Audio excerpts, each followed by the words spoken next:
Oui. Karibu hano twaronse abashitsi. Oui.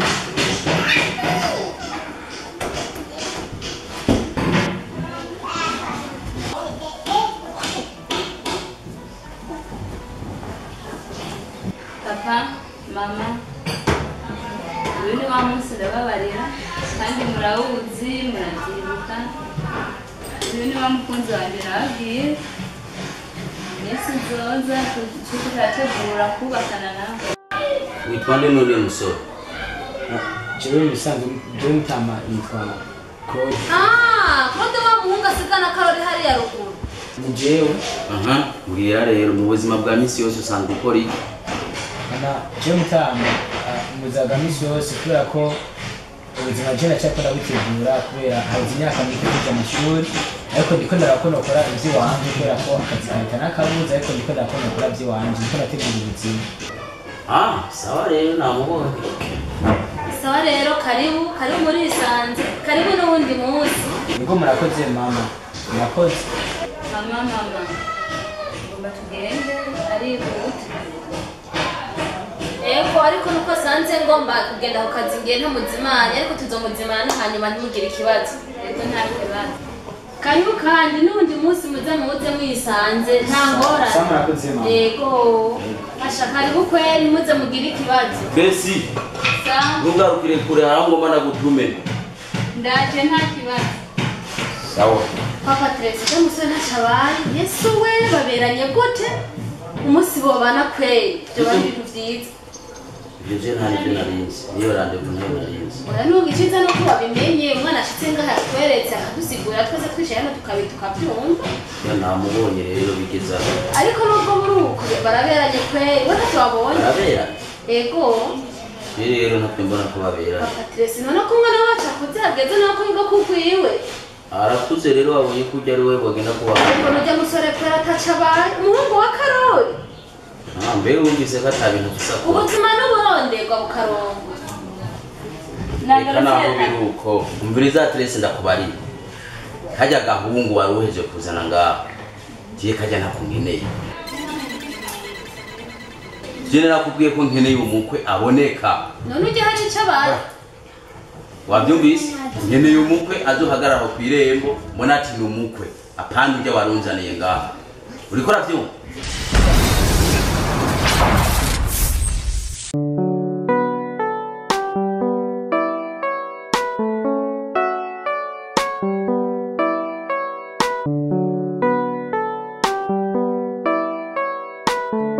Sandra. Yes mama. Nubu nuraza gukoropa. Ndahejeje. Nyaruka ukoropa ingana.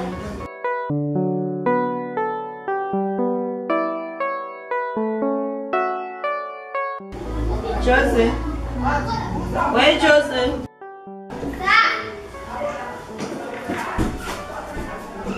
Waende kufunganya hanze. Oya.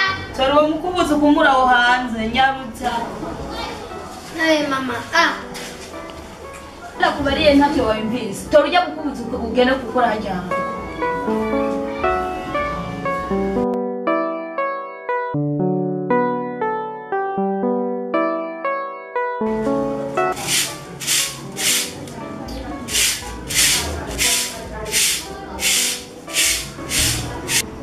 Nawe weneri nuheza.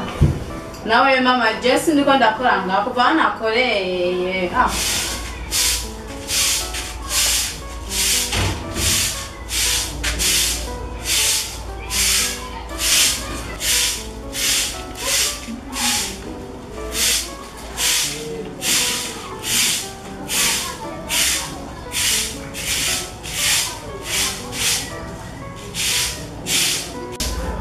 Mama nukuri ibintu ibi.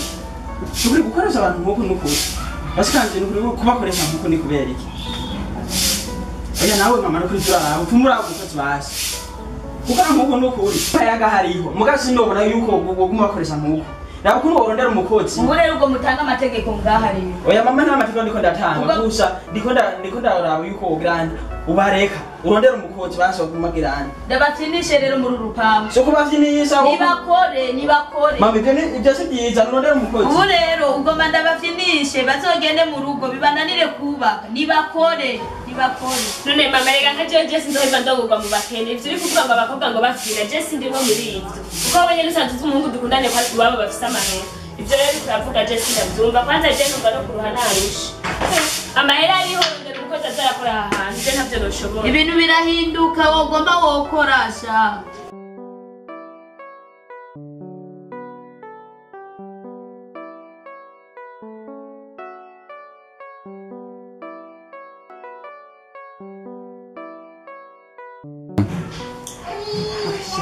hariho rero muhira urisanze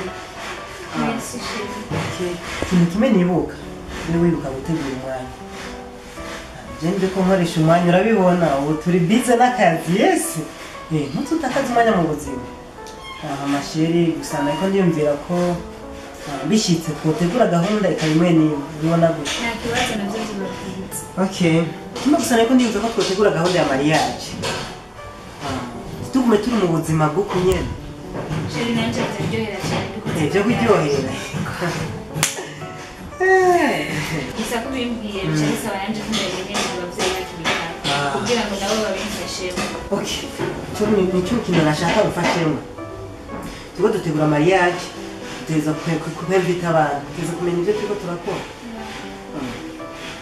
hama ikindi niyumvira tuzotegura byinshi invitation so nzobandi uzozitanga okay abakunzi banje urabazi nabuzi nibaza uzobabona benshi ntazi ngo ndababona no musi wa mariage kuko bazi musi wa mariage utuma abantu benshi nabo mukaherukana kera baranza okay marriage yacu mariage yacu je nzibaze bizoba mariage teguwe neza kubimbwiye kare reka ndavyitegurire nanje reka tubigire rero tubishyire muri gahunda nagana muri gahunda ibyo ntazoba nshobora gushika kuza ubinkoreye kuraza umwanya tukamuta ntakibazo kuri ico vrema mu amahoro tuzofashanya n'ikindi nariko ndiyumvira urabona ko twiteguye nariteguye vrema gahunda yateguwe neza gusa yego nariko ndiyumvira ati ikintu ubona gusa ikintu nariko ndiyumvira ikintu ubona gikenewe nyezina ubona ko kihutira gukora uzi kinganira Jambo ni bisika ibintu byinshi ari by'iwanje kuko akabati karahari intebe zirahari basigaye hanje biranzane nk'ivyombo bija muri kandi akabati kuko urabona karagaragara ya ibintu nk'ivyo sawa rero katwishyure muri gahunda hama igishobora gukorwa kugira ngo tugikore mu matariki yegereye hafi kugira ngo turakore umwanya so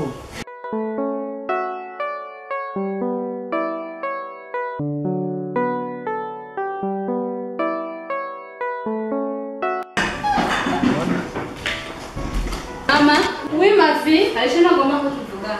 Eko nta ngorane kandi mbiri nyeretse ko niko ni mama maje mugiye kugambye je yarambabasha Naje naravyumvise ko yaje yakubwiye so wawe ariko jewe ndi umuntu muto rwose sinshobora kumwinjira so wawe kuko ikintu aba yavuze kuko urabizi ko agoye nawe urabona nturi umuntu muto umukobwa akuze nawe gufata ingingo ukaraba ikiruta ikindi ukamenya icyo uhitamwo umutima wawe ukurongoreyemo nuko genda byumva mwananje none mama ubona ko tujya mu nguno ushaka muhira Jese mubwiye ngo hebuye cyangwa ukunda uriye we ngubwiye nibaza umutima wawe ati nkundende ndeke uwo umutima wawe ukubwira aba ari ushuhitamo kuko ntawubaka kubw'amajambo y'uwundi muntu umuntu yubaka kubwo guhitamo kwiba akavuga ati ubu namuhisemo tuzobana biguma canke vyoroha nuko mwananje koze kuri iyo manuro muhaye kandi ngiye guhitamo abara biriko inkore je ndagiye ku kazi mwana